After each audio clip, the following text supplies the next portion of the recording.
right, the big wrestling news this week is Daniel Bryan and CM Punk signing with AEW. Now, I don't know how true that is. I know I don't believe it until either AEW makes the announcement or they show up on Dynamite. But I think there is good sources that Daniel Bryan has signed with AEW and that he's going to debut on their New York show, and that's going to be, I think, late September. And I think that, I mean, that's a guarantee. I don't know about CM Punk. I hear that they were in talks. Again, that's one of the things like I don't believe until I see it. But again, if this is true, I think that's two big signings for AEW. For the first thing with Daniel Bryan, I think that's a really good decision for him. I always thought, he would probably resign with WWE because he's very loyal to them. But then I think, I've read for the last couple months that he really wants to wrestle for New Japan. And of course, AEW has that working relationship with New Japan. If they didn't, they wouldn't have the New Japan US title being defended on Dynamite. And I know that, WWE is trying to have a working relationship with New Japan. I don't believe it until, you have New Japan guys on Raw or SmackDown. So AEW has that relationship with New Japan. Daniel Bryan could have easily, stayed with WWE, but the thing is, what kind of matches are we going to have with Daniel Bryan? It's going to be who's on that roster that we want to see him face. Of course, he'll resign. He'll have, another match with Roman, put him over. And then you'll have him maybe feud with an upcoming, maybe an NXT guy that they brought up to the main roster. So, Daniel Bryan could put that guy over or something. But, you look at Dynamite and AEW, there's so many, fantasy matches that we can look forward to seeing, him against maybe Kenny Omega. And, of course, you have the New Japan, him going over there. There's so many things. I think it's a good decision, especially now. You might have, how much more does he have left that he wants to wrestle? Maybe he has maybe 3 or 5 years left that he wants to really go all out and face these guys he's never faced before. And it's a good decision for him. And I know that AEW is going to really, really push him. And the thing is with WWE, again, his last run was he did get a decent push. But I just don't think he would. I don't think it's going to be how he was in 2014. That push that he got with the Yes Movement. CM Punk, another rumor. I was it's been 7 years since he's wrestled. I wonder, why now is he wanting to make a comeback? I mean, is he going to make a wrestling comeback? Is he going to be a wrestler, or is it something where he's going to be a commentator? I mean, I don't know. Again, you got all these dream matches. It would be really, really cool to see him have that one last run, in wrestling. Because he never really had that kind of that farewell, match, just to end his career on a high note.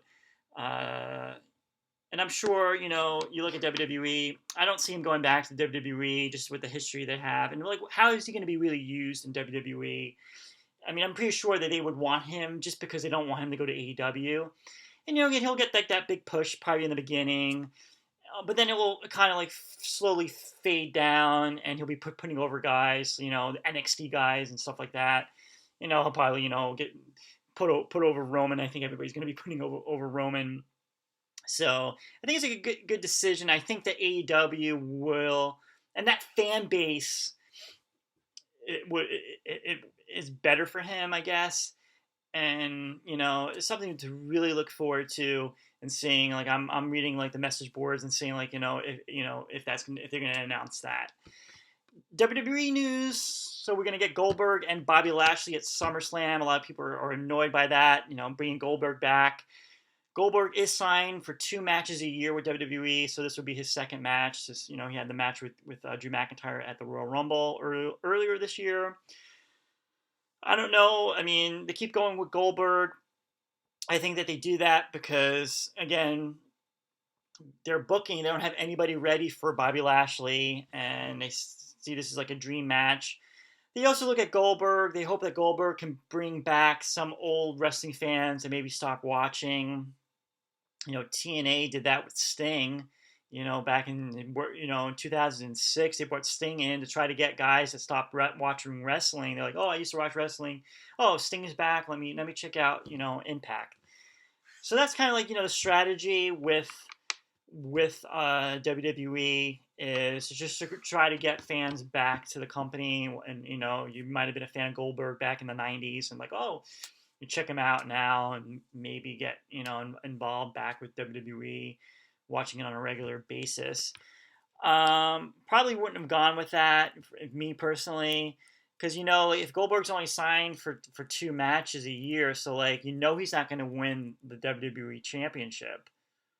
That's not going to happen. They're only using Goldberg so Bobby Lashley can just beat him, and so it's like, why even watch the match?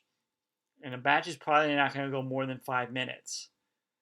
So you're putting Goldberg in a position where he's going to lose again. He's going to put over another guy. And it's like, why does he deserve a WWE Championship match? What did he? He didn't win any matches or anything. I mean, the last time we saw him, he lost to Drew McIntyre. Unless, the smart thing would have done, and again, was maybe have a battle royal on Raw or something, and have Goldberg win it or something, just to make him the number one contender. Just like all of a sudden he comes out and he's just automatically the number one contender. For me personally, if I was booking, of course you would think, well, Big E won Money in the Bank, and so Bobby Lashley has destroyed his friends, Xavier Woods and Kofi Kingston. He comes to Raw and cashes in. He says, "I'm going to use my briefcase contract to face Bobby Lashley to avenge my friends." Match it, at SummerSlam. I think that would be, and that's a way to get Big E on Raw. Build that up. Recently they did the return of Keith Lee. I mean, that was another option they could have done. If build up Keith Lee, but there's not many options for Bobby Lashley. They don't really have much for him to face.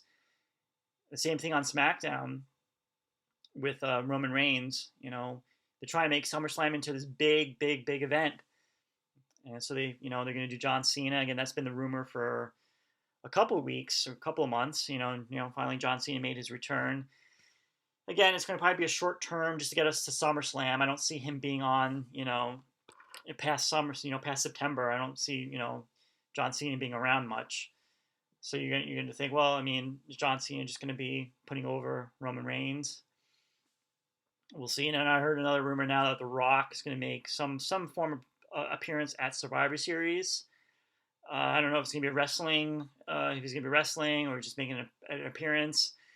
They're trying to, I guess, build towards WrestleMania 38 in Dallas with Roman Reigns and The Rock. I don't know how true that is.